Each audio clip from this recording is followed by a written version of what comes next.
Betsy, let's go.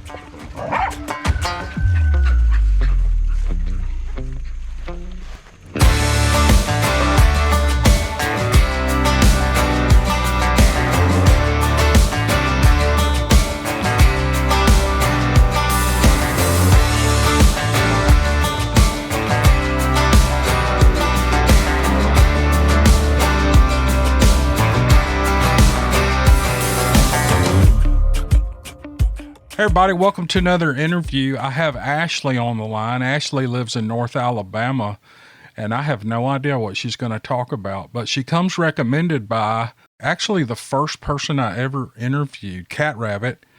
If you want to listen to her video, I'll either link it below or put it as the end screen on this video. But Cat Rabbit called me and she goes, I have a friend who has had some experiences and you should talk to her. And so I got in touch with Ashley and she was willing to come on. And I really appreciate it. Ashley, how are you? I'm doing just fine. I appreciate that. How you doing? I'm doing great. I know it's taken us 2 or 3 weeks to get connected here. You've been sick. I know we talked about this a minute ago, but I hope you're feeling better. Sounds like you are.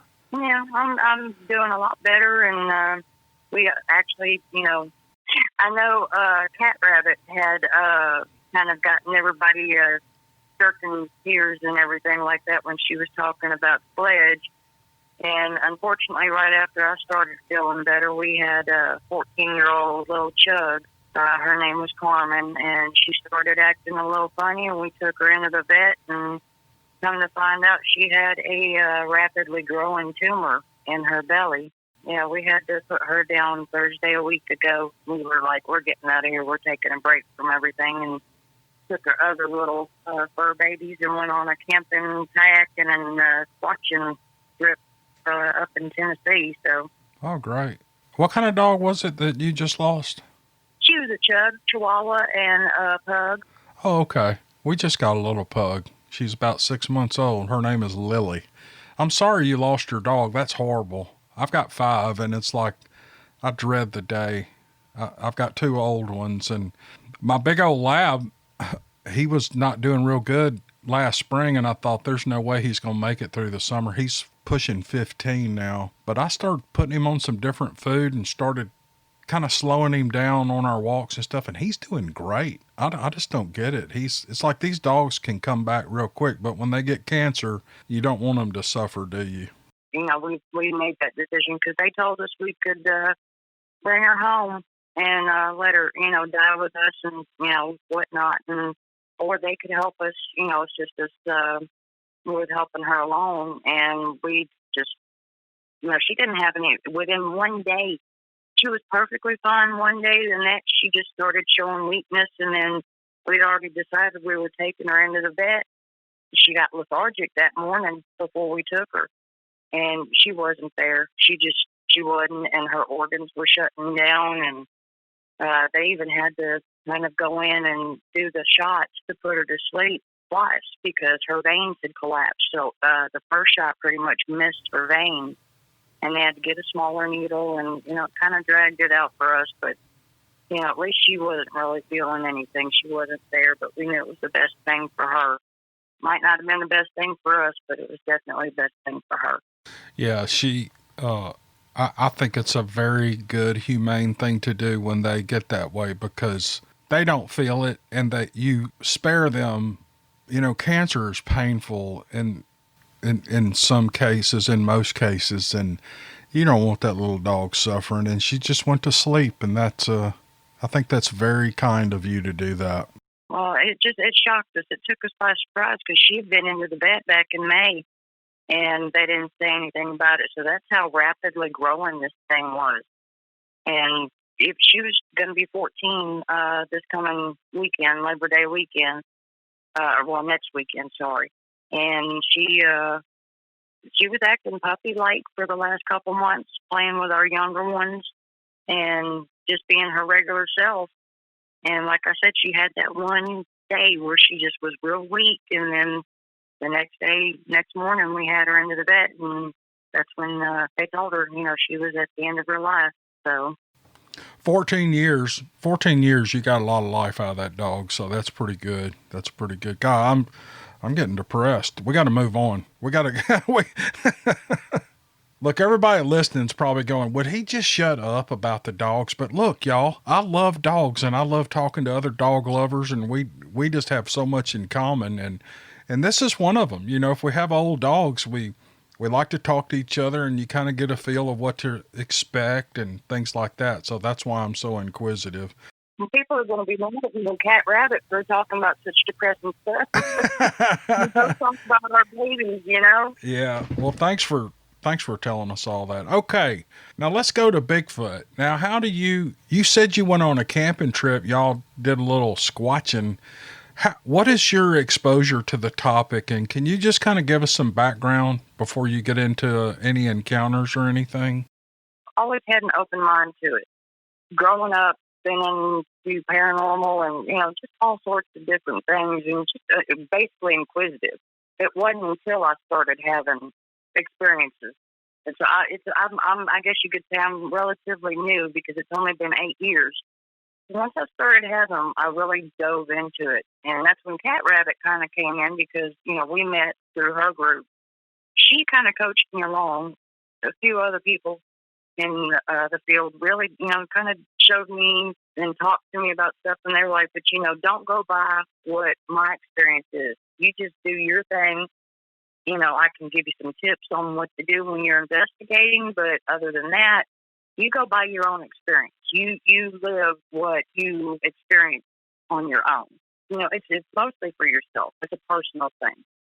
I'm not out to prove it to the world and get famous or anything like that. It's just the kind of thing where it's a passion for me. It's something I really do enjoy. I've always loved being outdoors, camping, and kayaking, like I was saying, and it's just things that I really enjoy. And once I got into it, once I had my first experiences and things like that, I dove head first into it and went crazy. I was reading books. I was watching all the movies and, had to check out The Legend of Boggy Creek, anything and everything Bigfoot. I was getting my hands on and devouring it for information so that I could see what it was that I was getting into.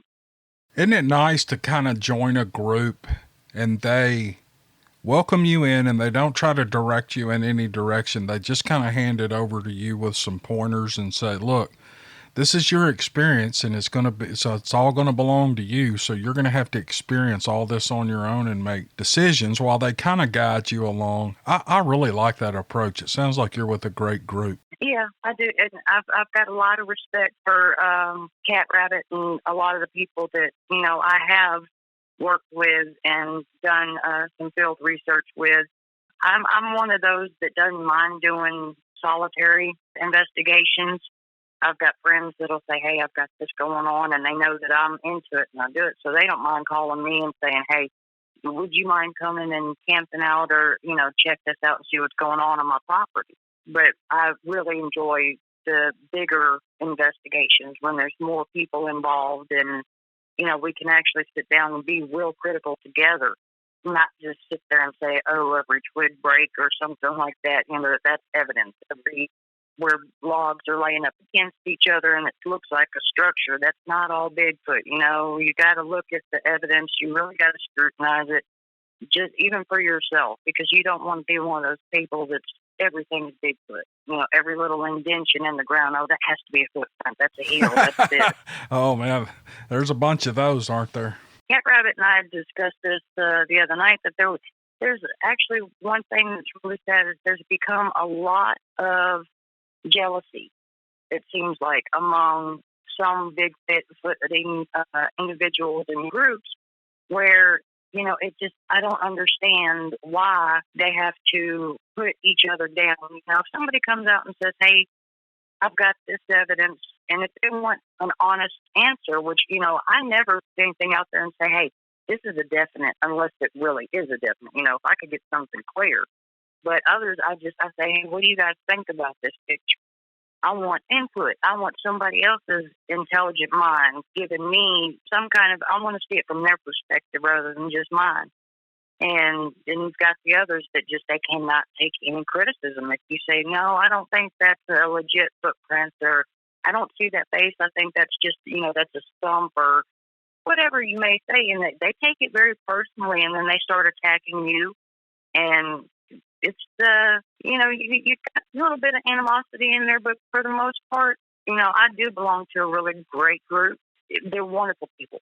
Cat Rabbit's the best. I mean, she calls me her sassy daughter, and she's my sassy mama, so we get along famously.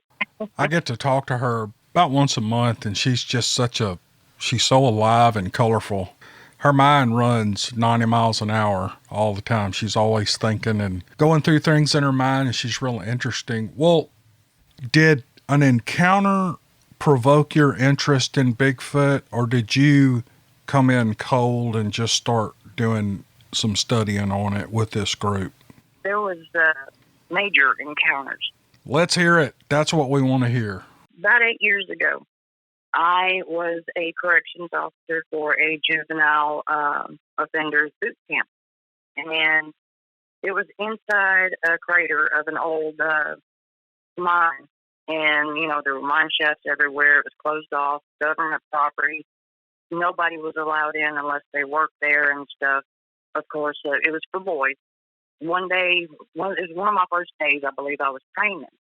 So I was going to have third shift, so I'd be there at night, but this was during the day that they were training me, and I'm out there just watching the boys. They were doing some landscaping and cutting stuff back around parade grounds. I looked down, and I actually kind of almost stumbled in this thing, and it was a perfect footprint.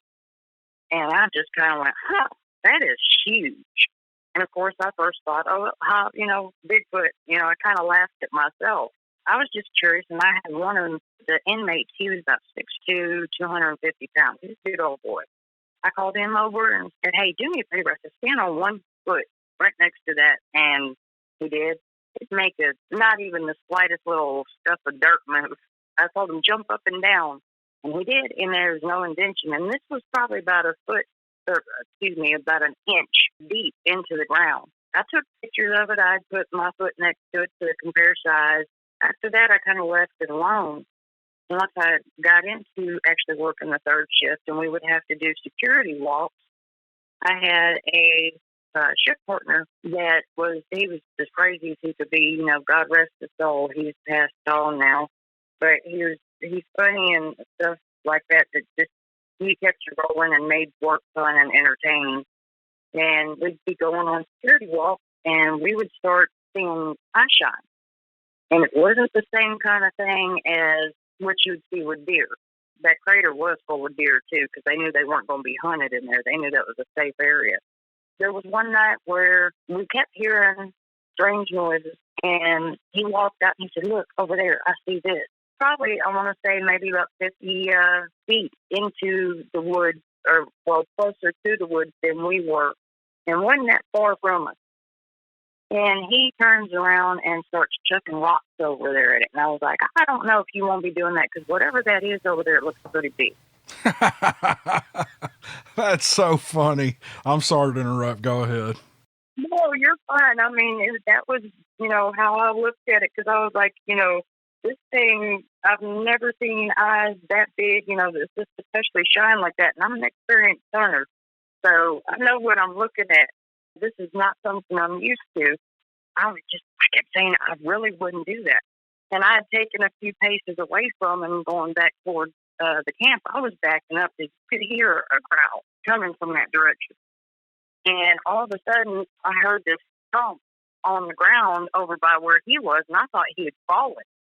That's how heavy of a thump it was. I thought he tripped and fell. So I whipped around, and he's standing there looking at his feet, and there's this rock that was the size of a football that's laying at his feet and had been thrown back at him. I turned around, I thought, I had to pull one of those, I told you so. That's just crazy. Don't do that. And he continued to throw rocks back. And all this thing came out of that little patch of brush that was hiding behind and started running. And we didn't have our good spotlights that night, so we didn't have a whole lot of light to go by, and we took off running. We ran back up into the camp area and into the office and shut the door. And I am going to strangle you. I told you to put one in dead gum rock. Oh, boy, listen to me when I tell you stop. Yeah, we waited for a little while, and we went back out there. I hate that this was 8 years ago. I didn't have that good of a camera phone back then, camera on my phone as far as the videos went. It was real grainy, and like I said, we didn't have the good spotlight. But we could see where we had taken off running, and the grass was, it was pretty, it was about, 5-6 inches high. It needed to be cut. And where we had run looked like ski marks, like somebody doing cross-country skiing because of where, we didn't lift our feet as much as, I would say, a Bigfoot would. Over there, like just about 15 feet inside of where our tracks were, heading to the other side of this building that we had run on, were these massive prints. I'll take my shift partner, Billy. He had big feet as it was. And when he put his foot down in the middle of this, these tracks, and it looked like it had run into camp that way and ran back out, and you could tell the stride. And, I mean, they were clear individual footprints instead of like the cross-country ski marks like it was with us. That's when I really started getting to the point where I was like, oh, wow. There is something out there, and I believe it's a Bigfoot. That's the only thing I could understand or think that it would be. Being in there, and it just, experiences picked up. There was one night when I was by myself on a security walk, and I heard it, and I kind of followed it around in a circle as it moved through the brush, and I was still within the camp kind of area where I wasn't walking through thick brush or anything. And I got a rock thrown at my head, and that's when I was like, hey, I'm not trying to hurt you, but I'm going to back off, okay? And then I started getting to the point where I, just studying, and I've got Cherokee and Creek in me. I looked at a lot of went back to my Native American heritage, I guess you could say, and just looked at the way they revered them. And I started showing that respect. And I wouldn't take him outside with me on security walks, or if I noticed something, I wouldn't call him back out again because he was too into taunting them. This may sound strange. I mean, I've heard other people say that they've had the same experience, but there was kind of like a bond that was formed because I was showing, and I called him Big Red because I did get to actually see him one night when I was on the parade ground. I was walking back up, again, security walk, and there's this lightning storm was coming in. I was checking everything, making sure it was secure. We were listening to the weather radio because we did have a storm shelter that if anything bad was to hit, we had to get the boys over to it. Several bolts of lightning lit up the sky. It just turned it into a whole, like, strobe kind of effect, but then again, it was almost like daylight. And I just happened to look up on this little hill above where the obstacle course was, and sure enough, he was standing right next to this tree. And he was like this beautiful reddish-brown color. I made sure, when I looked, it's just being through some of the things that I've had, the jobs I've had, me being a hunter and, knowing how to do wilderness survival. I have that situational awareness. And when it comes to fight or flight, I've always been like that kind of fight person. So it doesn't freak me out right off the bat and scramble my brain. And I looked and made sure that I kind of memorized a little bit about where his head was reaching on that tree. On that obstacle course, we had a 9-foot wall that the boys had to, jump up and climb over, and it was pretty close to that tree. And I went and did some measuring and stuff like that. And he was at least 10 feet tall. Yeah, he was a big boy. And I named him Big Red. And there were times when I wasn't ever supposed to be alone on a shift, especially since me being a female corrections officer and it being a boys' camp. But things would happen, and they'd call me and say, hey, you're on your own tonight. Stay inside. Don't do the security walks. But I would step out the front door every once in a while because I could still see where the boys were sleeping, kind of give me some fresh air. And I noticed one night when I'd gone back there, it looked an awful lot like where a deer had bed down. The only difference was, because they bed down a lot like dogs. They spin around, and they get that grass good and matted where it's flat, but it's a good bed for them. And this thing was about 8 feet in circumference. So it was like he had set up a nice little area for him to sit behind the office and keep an eye on me when, for nights when I was alone. I missed him. I really do. I hated leaving that job because of him, but pay wasn't that great, and I had to drive an hour and a half each way. So I was basically spending about half my month's salary on gas just to get to work. So I had to leave that job, but I really hated doing that because I had so many fun experiences with him and just neat things, and that's what really got me into it. Got me just head first. I'm all in. I totally believe, and I don't care what at first I was a little hesitant to say things, but then I got to the point where I was like, I really don't care what people say. I don't care if they think I'm crazy. I don't care if they think that I'm, making stuff up, but this is for me. This is me. I've experienced something that they haven't, and they should be jealous. Just a couple of questions about this first series of encounters. Now, this was before you ever joined a group. This was just all independent on your own. You were going through an experience for several months, I guess, to where you were figuring out that Bigfoot really exists. He's in the woods around where you work, and you're seeing all kind of evidence, and you actually have a visual sighting. Was there ever a time where you felt like it or they were aggressive other than the rock throwing incident? Absolutely not. It was the only times that there was any, like I said, the aggression showing was when I guess I got too close to him that night when I was following him. He still was unsure about me because of my shift partner having thrown the rock. And then, of course, that time. But, we had discussed this last night, me and Cat Rabbit. I know she told you about an incident that when I was down there with her on her property and we were investigating where there was one night coming by exit from the swamp, we kind of got rushed. It was like a bluff rush, We also had other people with us that were unfamiliar, and we were kind of wondering if it was because we brought strangers. They were used to us by then. Of course, they know they know Cat Rabbit. They were kind of familiar with me because I had made several trips down there before. But yeah, when it came to him, and I never saw another one, but a lot of people say, well, there's one, there's surely more. But I never saw any evidence of any other one other than Big Red. That was it. Like I said, it was just totally peaceful after that. That he was almost like a protector to me. He would sit and watch over me. Well, that's interesting. Now, okay, after you left that job, were there more in other places, or did you go ahead and join your group? Actually, I was there for a little over a year. So the experiences went on pretty much that whole time. I mean, it wasn't constant activity day in and day out. But when I started looking on Facebook and stuff like that for somebody in Alabama that maybe I could talk to about this stuff, and it was while I was there. That was when I found Cat Rabbit and her group, and she was just as welcoming as anything. And I got on a podcast with her one night, and some of the other members of the group, we were talking about the experience. They were just like, oh, wow, and, they were telling me things, and she was like, yeah, make sure that you message me, and we'll sit down and talk, and I can tell you a few things about what's happened with it. She took me under her wing. Okay, we just had a big storm blow through, and I lost connection with Ashley. It's about 15 minutes later, and I think we got a good connection. So, Ashley, I'm sorry about that. But what we were talking about is, you had that experience with your job, and then where did you go from there? Let's start there.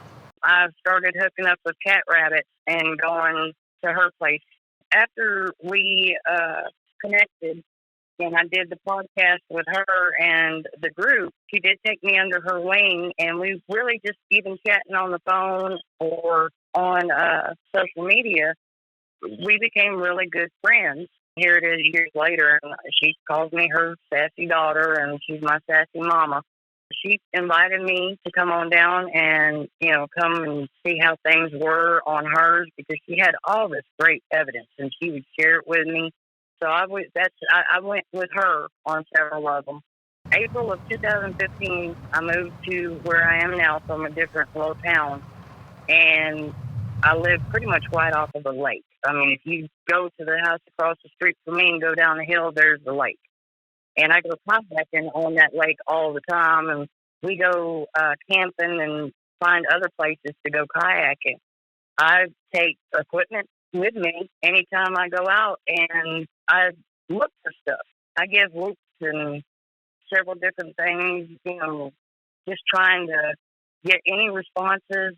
I'll tell you, when she had me, another girl from our group, a skeptic, a cryptozoologist, and another Bigfoot researcher that's well known, come down for a weekend, and we did a weekend, and this was in December. It was cold as you. Oh, it was cold as all get out.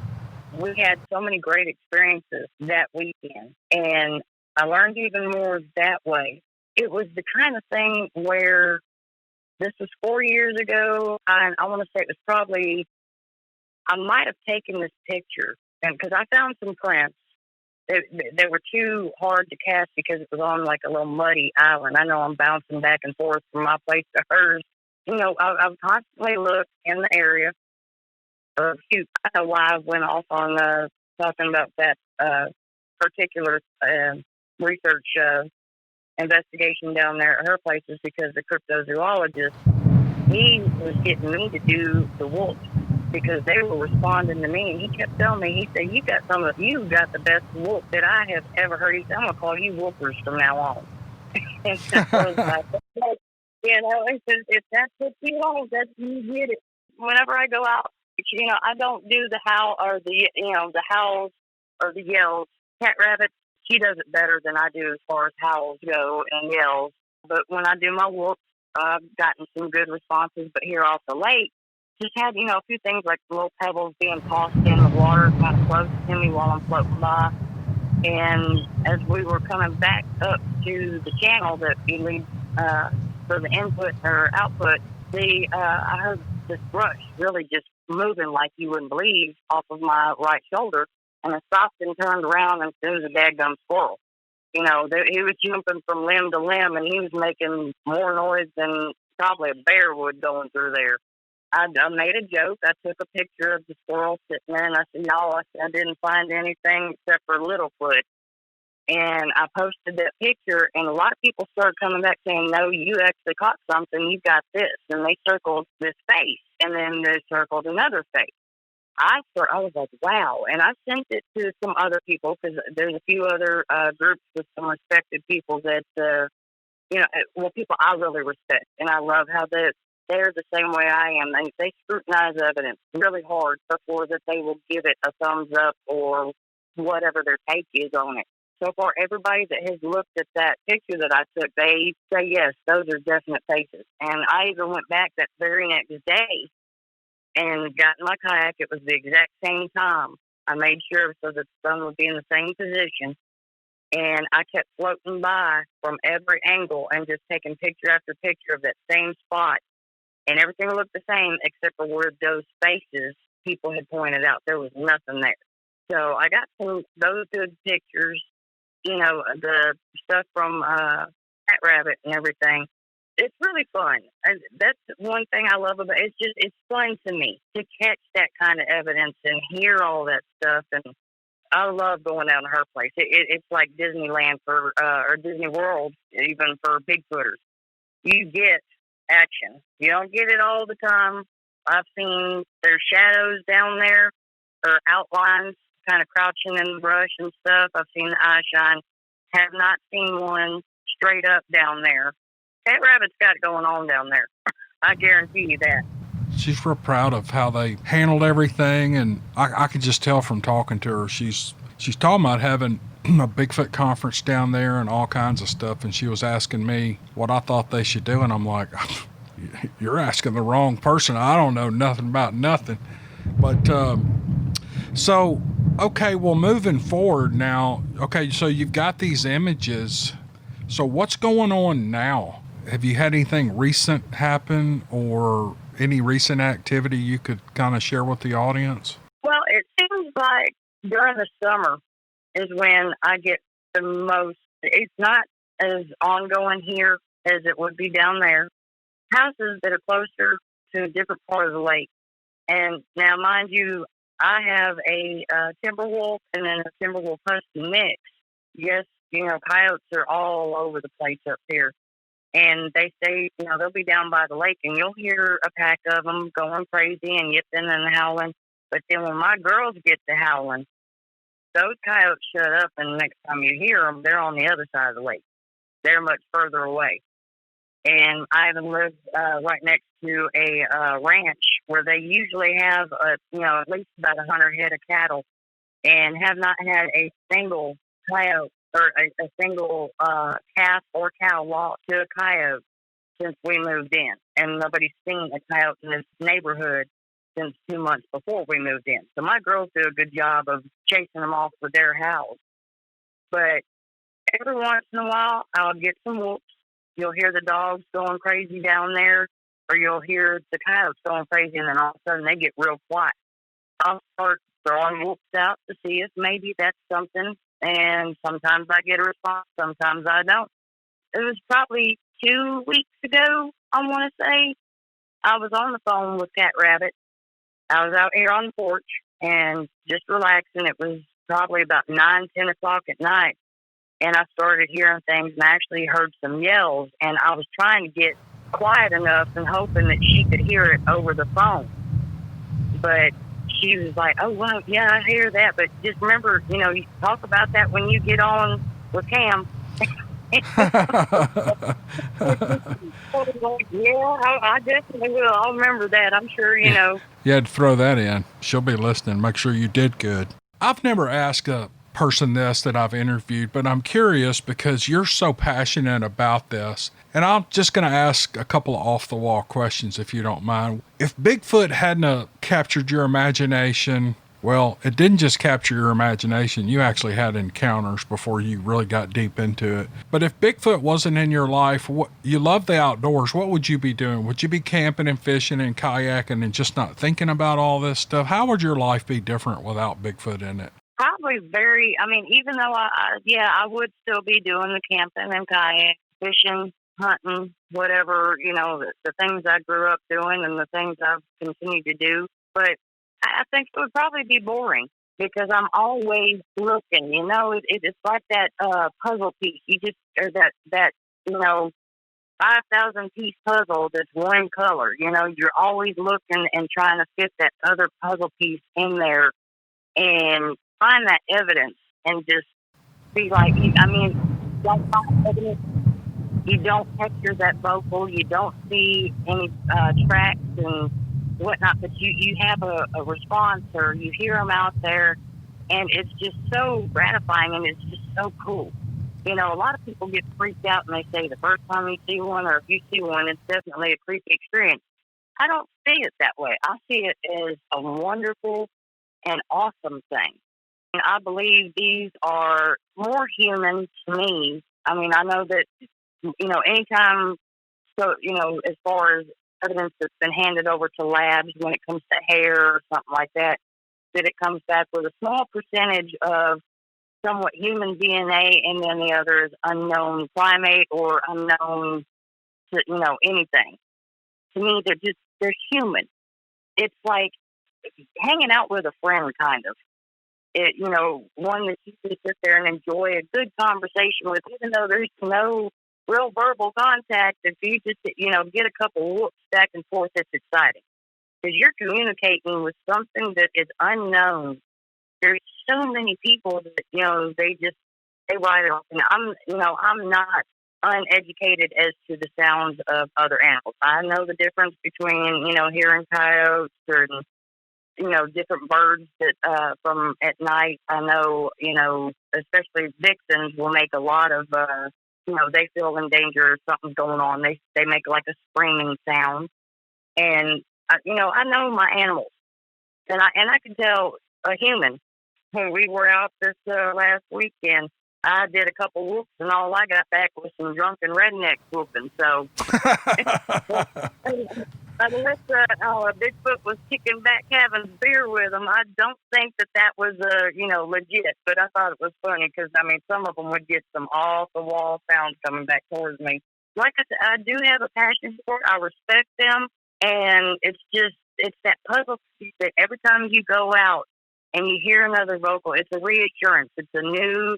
You're starting to get that puzzle going real good. You're never going to have it finished. It's never going to get done. You know that. But you're still going to have plenty of pieces that you keep putting in every time you go out and have an experience. Yeah, you've got people that are skeptics, that are doubters, that think you're crazy, that are going to hate on you and say, you're crazy and yeah, whatever, and they're going to laugh at you. But hey, to each their own. If they get their entertainment by laughing at me and thinking I'm crazy, by all means. I mean, that is one of my nicknames, is crazy. So it doesn't bother me one bit. Well, people get their, I don't know what the word is, entertainment, or I don't know, they get some kind of satisfaction. I saw an article the other day, actually it was yesterday, somebody had posted it on the social media, and it was about this woman who is extremely intelligent. She's a teacher. She teaches college classes, and she's very, very smart, very accomplished, all kind of intellectual, educational achievements. But she's got a disease which makes her face look different than, a normally developed human. And she wrote an article about people that are screen capturing her face off the internet, and then this TikTok thing, and what they'll do is they'll take this picture of, somebody that doesn't look as beautiful as you or me, and they'll show it to their kids, and they'll say, this is your teacher this year, and they film it on TikTok and put it up. And it's so mean and humiliating to those people. And she wrote an article on it about how ugly it really is. And she's a lovely, smart. Oh, did you hear that thunder? Man, we got a big storm. She's a lovely, smart, very, very nice person. And these people are using her images on this TikTok thing. And there's other images they use too. And it's so hurtful to these people. And it's the same way with Bigfoot. It's like, here's my deal. I don't care what your politics are. I don't care what you are into. I don't care if you're into Bigfoot. I don't care if you're gay, black, white, liberal, Republican. I don't care what you do with your time and the way your mind works, because that's your business, and you can do whatever you want to do, and you're not going to hear any crap from me unless you're hurting me or someone else. Then I'll have an opinion then. But so people just get off on that, and they go off on people that are interested in Bigfoot. And I always say, well, I don't say it, but I think, what are they going to do, or what are they going to say when this creature's actually revealed as real and scientifically recognized as a real creature? And that's what we need. That's what we need. This, I don't care what people think, blah, blah, blah. That's one thing. That's a personal thing. But, and also I know I'm going on and on here, but I agree with everything you're saying. I'm loving hearing you say it. You got me thinking, and it's all coming out of my mouth. But the other thing is, you were talking about these people who have these big egos in other groups, and they fight with each other. I've got some good friends who are in a little Bigfoot group. It's a small little 4 or 5 person group, and it's a huge hobby for them. And they shared some sounds that they got, I don't know, 2 or 3 years ago, and it's this whole big hoax thing. Well, I know these people personally, and let me tell you, I'm a really good judge of character. I know, I read people really well, and they would not hoax anything, and it would never even cross their mind, much less have the time to do something like that. They have nothing to gain from hoaxing. There's no money in it. If you're not going to do it for money, what is the point of going to all that trouble? My thought is, I hope one day when this thing is actually scientifically recognized and discovered, and we have specimens, that all these blowhards will shut their mouths, because they were wrong all along. Do you know what I mean? Yeah. Oh, yeah. And that's, look, people suck. I'm sorry, but they do. I agree with every single thing that you say. To each their own. I don't hate people for anything. The only reason why I would dislike somebody is because of what's in their heart. And if they're a cruel person, if they're a bad person. And I think that's another thing, like with the Foots and us, is they can tell good people, and they know the people that are out there that, aren't going to hurt them, and that's when it's peaceful. I mean, you do have your rogues that are kind of angry, just like you've got your different types of people with different types of attitudes as it is. But yeah, I mean, and I'm a good judge of character too. And I really just, when it comes to people, I don't understand why they have to be so cruel to be entertained and think that they're funny. When I make jokes, I don't make them at the expense of other people, unless it's my friends and, we're cutting up and we're just like going back and forth with each other. And we know it's all in fun.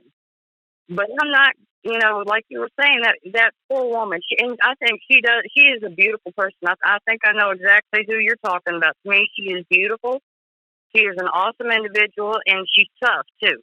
I mean, I know she's been through this for years, being picked on, and, of course, even since she was a child.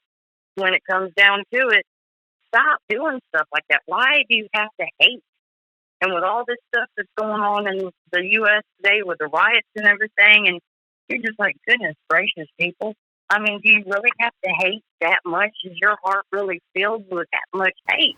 Oh, no. It's like we've left the era of I like this candidate or I like that candidate, and we all vote, we all accept who wins, and we move along with our lives. And no, it's become so, oh God, it's sickening what's been happening. But as far as Bigfoot goes, I get joked with all the time by friends, my brother, but I always take it lightly. I'm always I don't know why, but I've always been, even if it's negative attention, I always like it because I don't know why, but I've always been able to disarm people and go, oh, come on, man. You can laugh a little bit, can't you? And I'll get them laughing. But yeah, some people are just so mean. It's unbelievable. But I'll tell you this audience that follows our channel and other channels like this are the nicest people in the world. And they're just like what we're describing. They're like-minded people like you and I, and they don't care what other people do. As long as they're happy, that's all I care about. As long as you're happy looking for Bigfoot, I love you. I'm so happy for you. As long as people understand that I love these stories and I don't care about the evidence, I really don't care because none of it, 90% of the people out there that see it aren't going to believe it anyway. Hey, I was talking to Mark Newell the other day. He asked me about, we got off into talking about the government cover-ups, and I'm not even sure where the conversation was going. But we both made the comment, heck, we don't need the government covering anything up. The Bigfoot people beat each other up enough that everything gets suppressed. Everything's called a hoax. People ask me all the time, why don't you show pictures? Why don't you? Because in the stories, people will say, well, I've got several photos, et cetera, like the pictures you're talking about that you could kind of make out faces. If you showed those, 95% of the people out there would call you a hoaxer. So, I mean, what's the point? What is the point in doing that? So we don't need the government sticking their nose in it. The Bigfoot people take care of each other in that way. They just beat each other up so much that all this evidence just goes away. And then some dude that has a YouTube channel that thinks he's brilliant with film evaluation and film analytics and things like that. And then 50,000 people watch that video and it's written in granite that this person is a hoaxer or whatever. And they never keep an open mind to where, what if this is true? What if it's real? I said that about Todd Standing. I thought those little doll looking faces that he captured they don't look right to me. I don't doubt them but it's something to always think about. And I did a video a long time ago and I said, what are you going to say when we capture or I don't know, actually film some of these things? And they have faces like that. What are you going to say? Are you going to apologize to Todd Standing? Because we don't know what they look like. Yeah. And, I think they have they're, like I said, going back to them and their connection to humans and how they're so much like us, they've got to have different faces because not every one of them is going to have the exact same facial features. Not every one of them is going to have this kind of build or that kind of build. They're always talking about, some people see smaller shoulders than when, you've got them saying, no, the shoulders should be broad. I mean, who's to say? You know, like you said, we don't know because they could have such totally different body builds and just depending on their age, their sex, their what their job is as far because you know you've got your caretakers, you've got the hunters, you've got your rogues, like I said. It's like I told you before. My experiences, those are for me, and I don't mind sharing them with people that are curious about it and do want to know. I mean, I'm humbled and honored that you wanted to talk to me and let me share my stories with you. And I will say this: a lot of us do get scrutinized and become, as you said, because of people like Rick Dyer.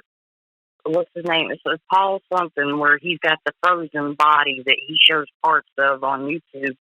Yeah, I mean, when you got people like that, they give us a bad name. When we do our stuff, and you know, we tell the truth.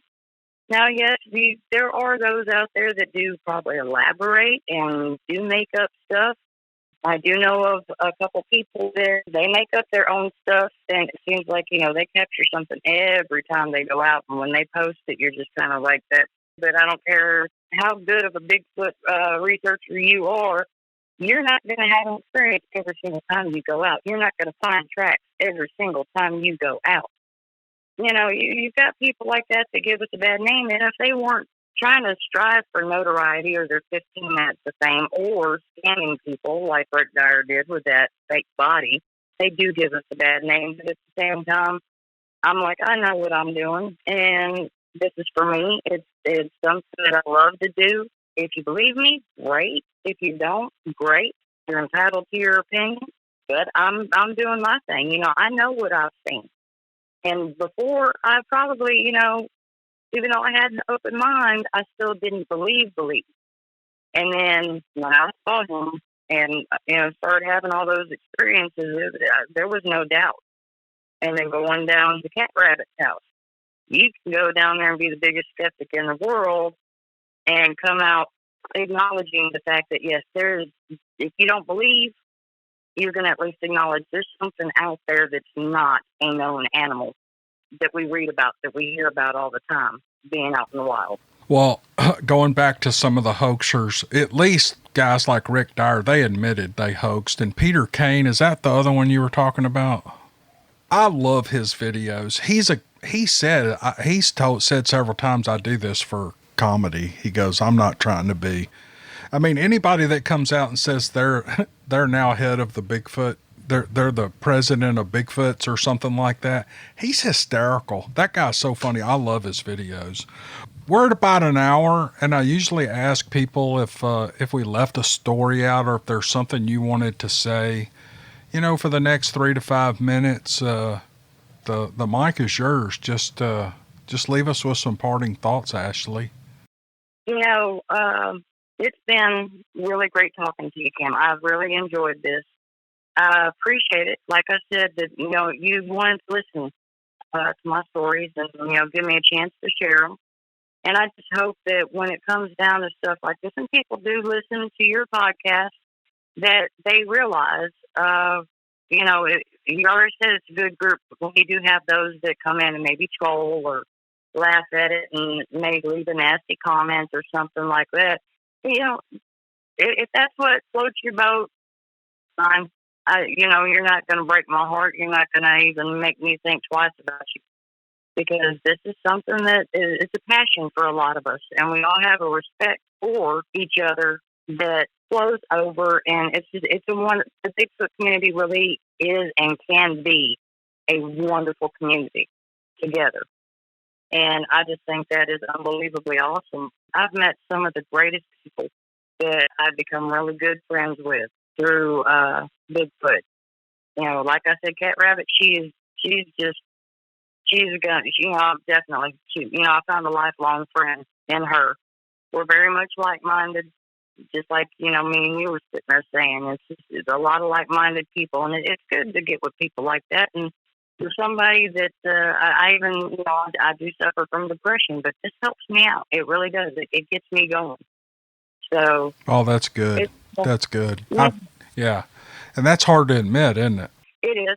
because it's a disease, and a lot of people don't get that. They don't get when you are so far down that you just don't want to get up and do things during the day and whatnot, but they get that little itch. And I'm like, you know what? I'm going to get the kayak out. I'm going to go today with, no matter what. Even though I wanted to not move and just stare at the walls or watch TV, I'm going out and I'm going to find me some evidence. And if I don't, then I'm just going to have a beautiful day on the lake. There you go.